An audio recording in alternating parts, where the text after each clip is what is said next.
마가복음 5장 말씀을 통해서 걸어서의 귀신 들린 자의 영적 상황을 오전 강의에 듣게 되었습니다.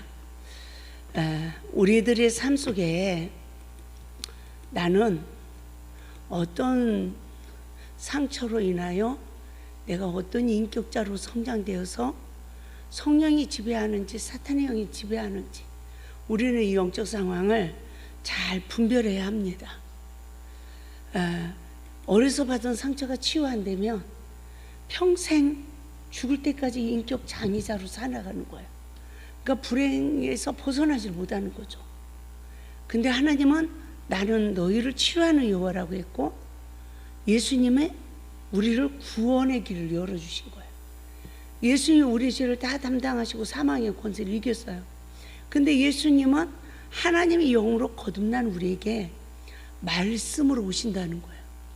그러면 누가 치유받고 누가 그리스도의 인격으로 성장되겠어요? 성령 받은 자가 성령의 힘을 힘입어 내 잘못을 진리로 일깨움을 받으면서 나를 낮출 때 내 힘으로 내가 안 낮아져요. 왜? 사탄이 지배하기 때문에. 근데 성령이 임하면 나를 낮추게 되죠. 내가 잘못했다라고 나를 부인하게 되죠. 그래서 내 잘못을 깨닫고 나를 낮출 때 내 안에 있는 원수 마귀가 어떻게 쫓겨나간다는 것을 걸어서 귀신 들린 자의 영적 상황을 통해서 우리가 깨닫게 되었습니다. 그래서 누가 예수님을 영접하는 자라고 그랬습니까? 예수님을 영접하는 자는 어떤 삶을 살아야 되느냐? 오늘 아까 말씀한 것을 다시 한번 이렇게 쭉 보겠습니다. 마가복음 5장 2절에서 더러운 귀신 들린 사람이 무덤 사이에서 나와 예수를 만나다 그랬어요. 우리는 건강한 사람이든 건강하지 않은 사람이든 다 더러운 귀신의 포로된 상처의 근원이 다 나에게 있어요. 근데 그걸 치유받지 못하면 목사가 돼도 원장이 돼도 아무 상관없이 다 사탄의 공격을 받아요. 그래서 정말 우리가 하나님 말씀으로 속사람이 거듭나서 말씀의 준행자가 되지 못하면 우리는 온전하지 못한다는 것을 바르게 깨달아야 될 줄 믿습니다. 그래서 무덤 사이에 거처하는 영적 상태를 우리가 깨달읍시다. 아, 내가 죽은 자들 가운데서 나도 죽어 있네. 근데 죽은 자는 어떻다? 아무도 그를 쇠사슬로도 맬 수 없게 됐다. 너 죄냐? 라고 말을 못한다는 거죠. 내가 뭘 잘못했어? 이렇게 되는 거죠. 자기를 보지 못하는 거예요. 그래서 자신을 부인할 능력이 없는 것입니다. 맞죠? 그러니까 나는 잘못한 게 없어. 내가 보이지도 않아. 근데 왜 이렇게 광야의 시험을 받아야 되느냐? 성령 받기 전에 잘못 성장한 인격을 성령을 받았다 할지라도 그 내 잘못된 것을 율법으로 일깨움을 받으면서 나를 낮춰서 회개하며 십자가의 대속의 은혜를 입어야 내 속사람이 그리스도의 인격으로 성장한다는 것을 우리에게 말씀해 주고 있습니다. 그래서 나는 누가 너 죄인이야? 그러면 예, 정말 제가 잘못했어요 하고 십자가의 은혜를 간구하는가? 아니면 누구도 여러 번 고랑과 쇠사슬로 매어도 그걸 끊고 깨트려 버리는 자는 아닌가? 그래서 그 힘을 아무도 제어할 사람이 없는 사람. 누구 말도 안 들어. 무법자야, 무법자.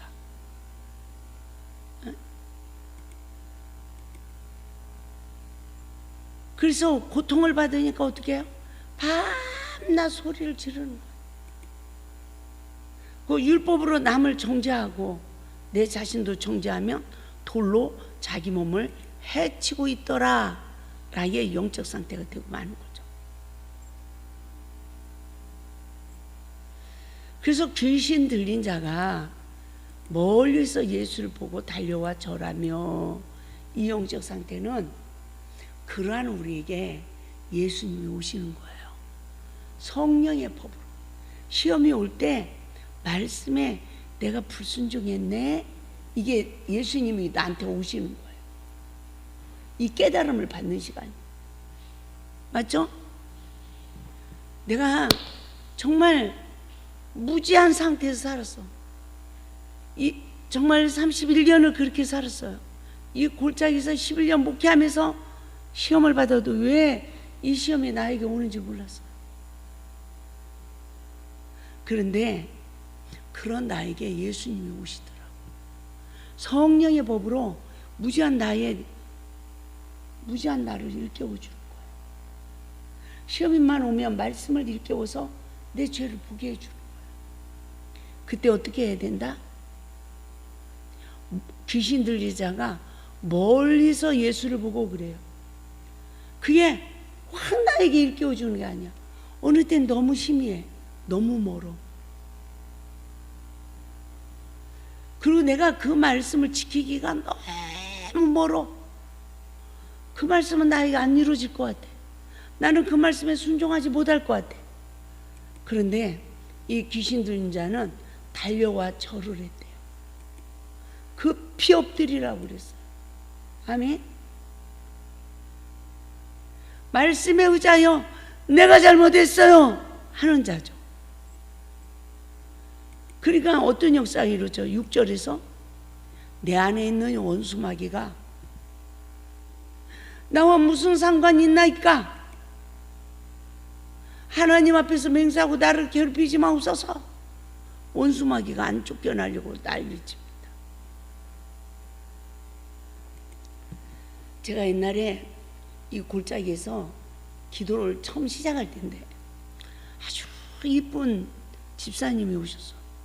원장님, 저도 오늘 밤에 같이 원장님하고 기도하고 싶어요. 그러고 오셨어. 그러고 오셨는데 세상에 그 예수님 오셨는데 같이 이제 예수 이름으로 기도했잖아요. 근데 이렇게 돌이켜 보니까 막 귀신 소리를 하는 거야. 기도하면서. 이렇게 보니까 눈에 불이 켜졌어. 고양이 눈처럼. 그래서 막 나가라고 하니까 아이고 억울하네 억울해. 어느 목사도 속이고 어느 목사도 속이고 어느 목사도 속였는데 내가 여기 와서 쫓겨나게 됐네. 아이고 억울해 아이고 억울해 막 이러는 거예요. 그래서 정말 그 사람 속에 들은 그 귀신을 쫓아내고 나니까 기적이 일어났어요. 얼마나 그 사람이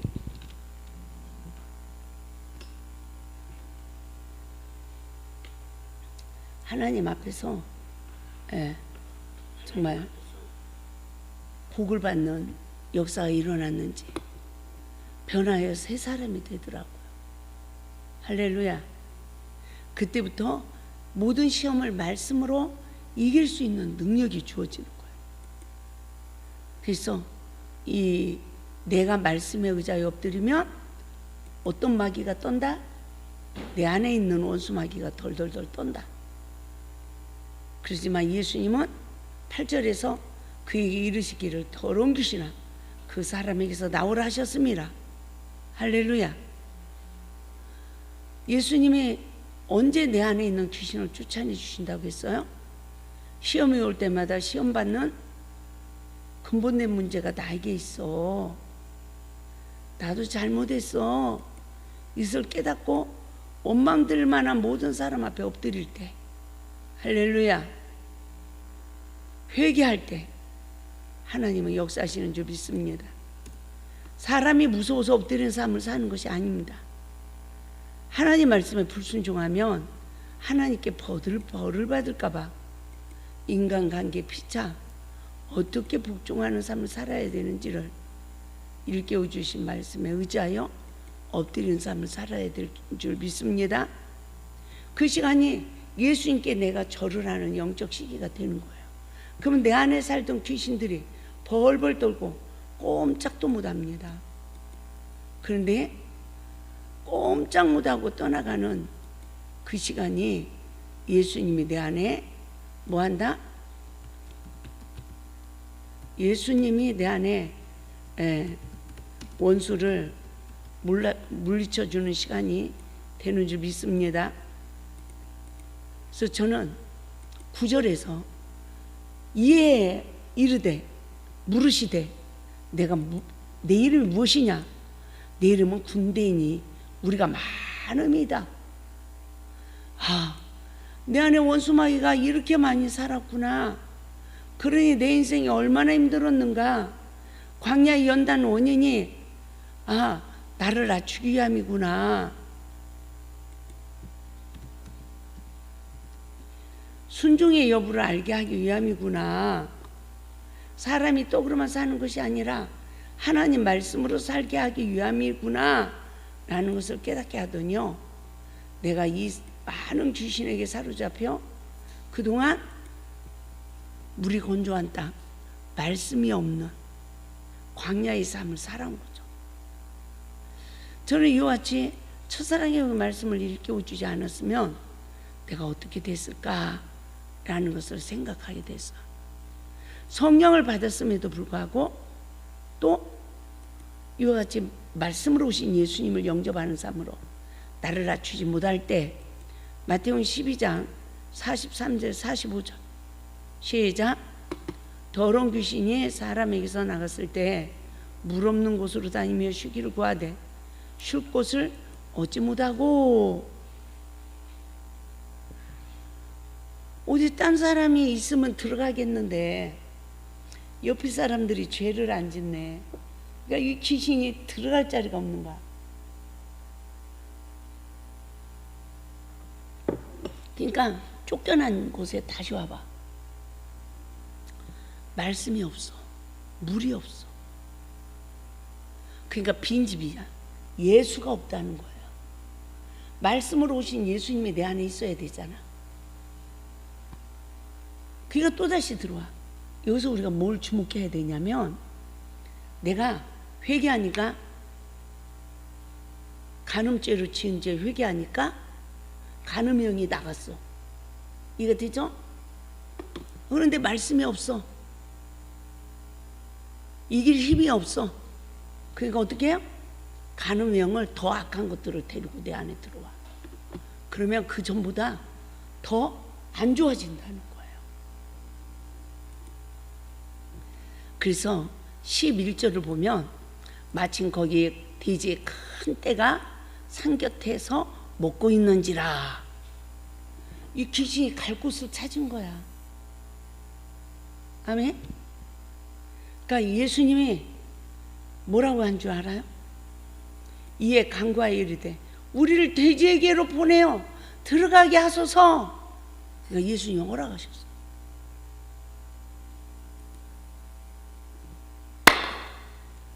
저 사람이 불순종하고 있어. 하나님, 예수님, 나를 저리 들어가게 해주세요. 가라. 하나님 집에서 순종하는 사람은 점점 더 좋아져. 나를 낮추는 사람은 점점 좋아져.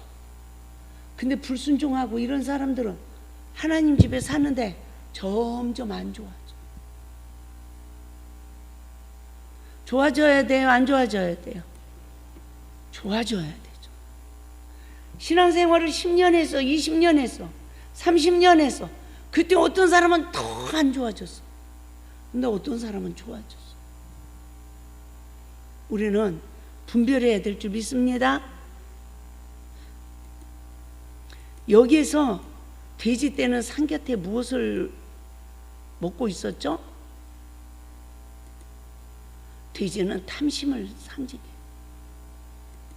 예수님을 모르는 목적이, 예수님을 따르는 목적이 생명의 떡이 아니던 무리들은 어렵도다라고 요한복음 6장 68절에서 말씀하셨어요. 그러니까 예수님이 너희도 가려느냐 물을 때 영생의 말씀이 주께 있사오니 우리가 누구로 가오리까? 요한복음 6장 68절에서 대답을 했어요. 근데 이와 같이 대답을 하던 제자들처럼 자기 죄 때문에 죽어야 하는 현장에서 십자가를 떠나는 삶을 살지 않는가 뒤돌아봐야 돼. 내가 예수님을 믿고 살아. 근데 내가 어디로 가오리까? 나는 주님을 따르겠어요. 그런데 예수님이 잡히실 때는 다 도망가. 시험이 올 때는 서로 내가 잘못했다고 해야 되는데 그렇게 한다 안 한다? 안 하는 거예요. 우리가 12절 봐봐요. 이에 강과 이르되 우리를 돼지에게로 보내어 들어가게 하소서 하거늘 귀신들은 쫓겨나도 갈 곳을 찾는다. 그런데 왜 예수님이 허락하셨을까? 생각해봐요. 13절에서 허락하신대 그러죠. 귀신들의 때가 끝나지 않았기 때문이라. 때가 끝나지 않았어. 주님이 재림에 주님이 오셔야 귀신도 자기 사명을 감당 안 하고 이제 지옥 가야 되는 거야. 귀신도 우리 속에 들어가서 우리를 넘어지게 하는 걸 누가 허락하겠어요? 하나님이. 귀신이 괴롭히니까 하나님 찾지, 안 괴롭혀봐 하나님 찾을 자가 누가 있나? 인생에 고난 없이 하나님께 오는 자가 있어요 없어요? 없어요. 그죠? 저도 마찬가지죠. 그래서 귀신의 때가 아직 끝나지 않았다. 귀신들도 사명을 완수해야 된다. 선악과 먹은 그리스도인들은 물과 성령으로 거듭나기까지 사탄을 도구로 쓰임받는 거죠. 그리스도인들이 하나님 말씀으로 거듭나기까지 도구로 쓰임받다가 영원히 꺼지지 않는 불에 들어가는 것입니다.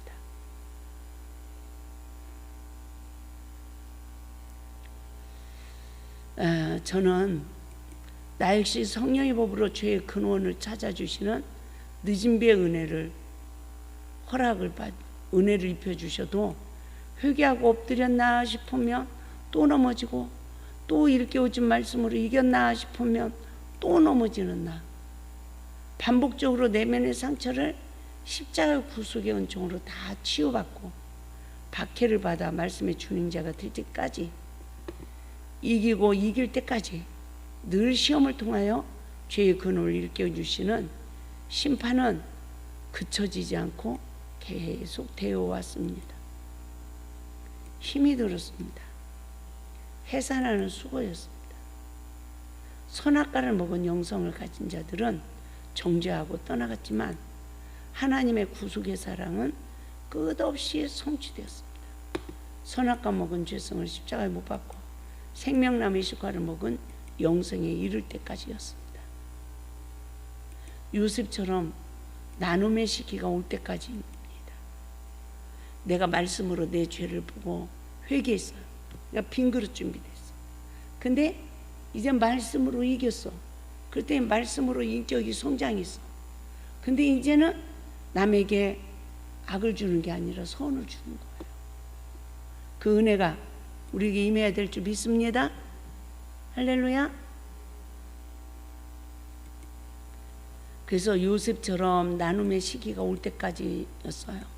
이와 같은 구속의 은혜 사랑을 입으면서도 저 역시 땅에 거하는 자들을 심판하여 우리 피를 갚아주지 아니하시기를 어느 때까지 하시려나이까 라고 내 원수를 갚아주기를 간구한 시기도 있었습니다. 그러나 그들의 동무종들과 형제들도 자기처럼 죽임을 당하여 그 수가 차기까지 하라 하시더라. 계시록 6장 11절 말씀. 이 말씀이 보통 말씀이 아니에요. 나를 너무 못살게 박해하는 사람이 있어. 근데 그 전에는 내가 의인이야. 근데 이 첫사랑의 복 말씀으로 그 박해를 받는 원인이 나에게 있음을 일깨움을 받았어요. 그러니까 잘못했어요. 그래도 계속 받게 하는 거야. 언제까지니까? 이 원수를 갚아주지 않을 때까지가 언제까지니까? 이러니까요, 너처럼 성령의 법이 성취되어 잘못했어요 해서 그도 거듭나야 돼. 참. 그러니까 나를 찌른 자도 누군가가 또 찔러야 안 찔러요? 그도 회개해서 거듭나게 하기까지 일깨움을 주시더라. 맞죠? 원수 갚는 것이 누구께 있다? 주께 있다 그랬어요. 그래서 이와 같은 하나님의 사랑을 깨달으며 봉의 잔을 마시는 삶에 구속의 원리를 깨닫게 했어요. 죽은 자는 죽인 만큼 죽어야 거듭나는 원리입니다. 나를 죽인 자도 또 죽어야 산다는 것을 알게 됐어요. 그러므로 나를 죽인 원수들도 성령의 법으로 죽어야 우리 안에, 우리 관계 속에 예수님이 오시는 줄 믿습니다. 한 영혼도 잃어버리는 것은 하나님의 뜻이다 아니다? 아니라는 거예요. 그래서 더러운 귀신들이 나와서 돼지에게로 들어가매 회개하며 자신을 낮추는 자의 속에서 나온 귀신은 교만한 자 속에 들어갑니다. 그 결과 하나님 백성들이 둘로 나눠져요. 교만한 자와 겸손한 자의 결과가. 13절 거의 2,000마리 되는 떼가 바다를 향하여 비탈로 내리다라. 바다에서 몰사하고는 귀신이 들어가면요 막 비탈길로 달아나다가 바닷물에 다 빠져 죽거든. 이 바다는 세상을 말해요. 귀신이 들어가면 신앙생활 할 수 있어요 없어요?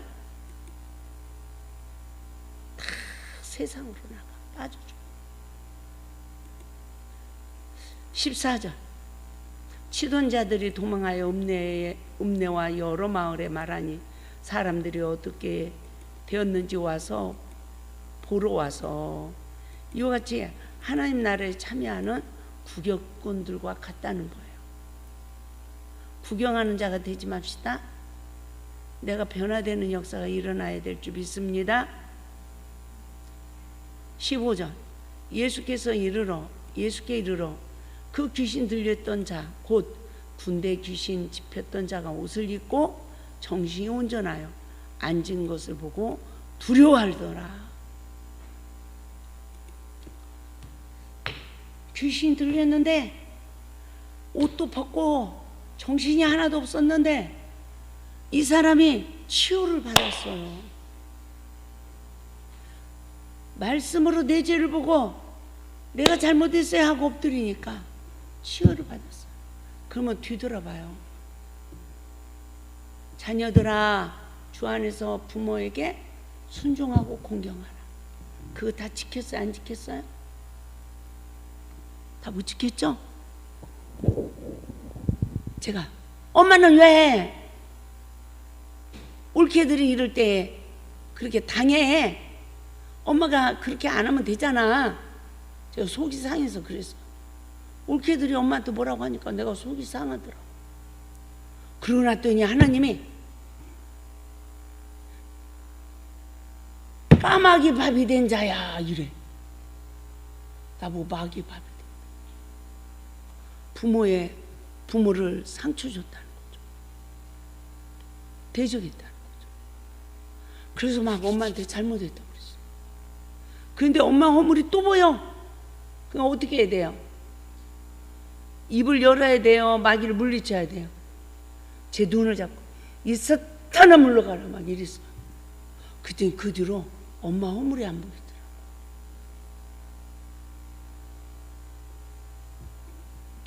그래야 치유돼요. 누가 치유된다? 내가 치유돼.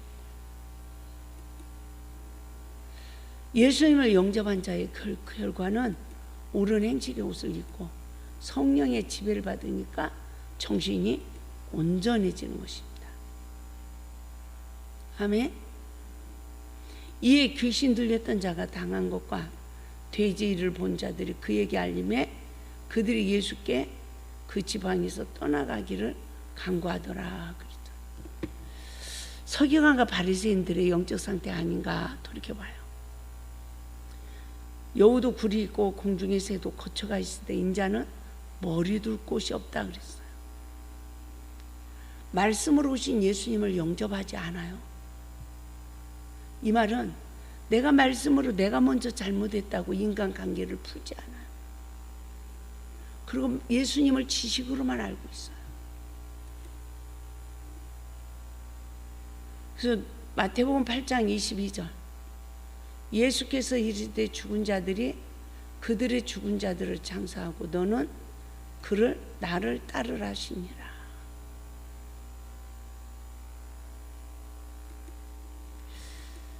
죽은 자들은 죽은 자들끼리 장사하고 너는 나를 따르래요. 그 꼭 초상난 것만 상징할까요?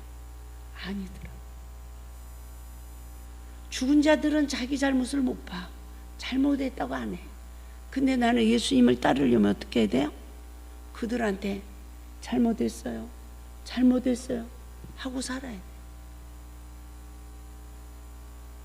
내가 주님을 따르는 거예요. 사람 앞에 굴복하는 게 아니라 말씀에 의지하여 굴복하니까 내 원수를 십자가에 못 박고 내가 부활되는 일을 하는 거예요. 그러니까 마가복음 5장 15절 시작. 예수께 이르러 그 귀신 들렸던 자 곧 귀신 군대 귀신 집혔던 자가 옷을 입고 정신이 온전하여 앉은 것을 보고 두려워하더라. 어떤 시험이 와도 자신의 잘못을 시인하는 삶으로 죄사함을 받는 자에게 무슨 복이 주어진다? 첫째, 옳은 행실의 옷을 입게 된다.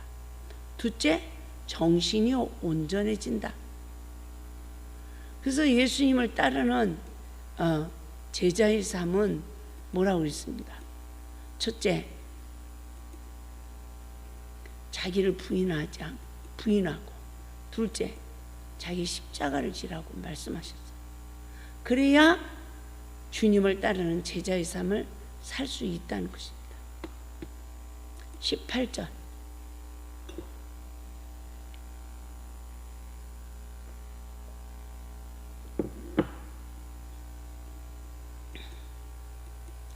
예수께서 배에 오르실 때 귀신 들렸던 사람이 함께 있기를 간구하였으나 허락하지 아니하시고 그에게 이르시되 집으로 돌아가 주께서 내게 어떻게 큰 일을 행하사 너를 불쌍히 여기신 것을 내 가족에게 알리라 하시니 그가 가서 예수께서 자기에게 어떻게 큰 일을 행하셨는지를 대갈볼리에 전파하니 모든 사람이 놀랍게 여기더라. 변화산성의 제자들이 여기가 좋사오니 라고 구했지만 그 산을 내려오셨습니다. 하나님의 은혜를 입은 죄인은 하나님의 은혜를 입은 자는 어떤 삶을 살아야 되죠? 죄인과 동행하는 삶으로 복음을 전파해야 돼요. 그것이 사명이에요. 그 일을 위하여 우리를 부르셨습니다. 똑똑하고 지식이 많은 자가 사명을 감당하는 것이 아닙니다. 좋은 신학교를 나왔다고 성경을 많이 안다고 사명을 감당하는 것이 아니라는 거예요. 물과 성령으로 거듭나서 천국을 소유한 자가 사명을 감당하는 줄 믿습니다. 무식해도 성령의 감동으로 말씀을 깨달을 때마다 자신을 낮추는 삶으로 사람 앞에 하나님 앞에 용서받은 자에게 주어지는 생명의 양식을 먹는 자는 사명을 감당하게 되는 줄 믿습니다.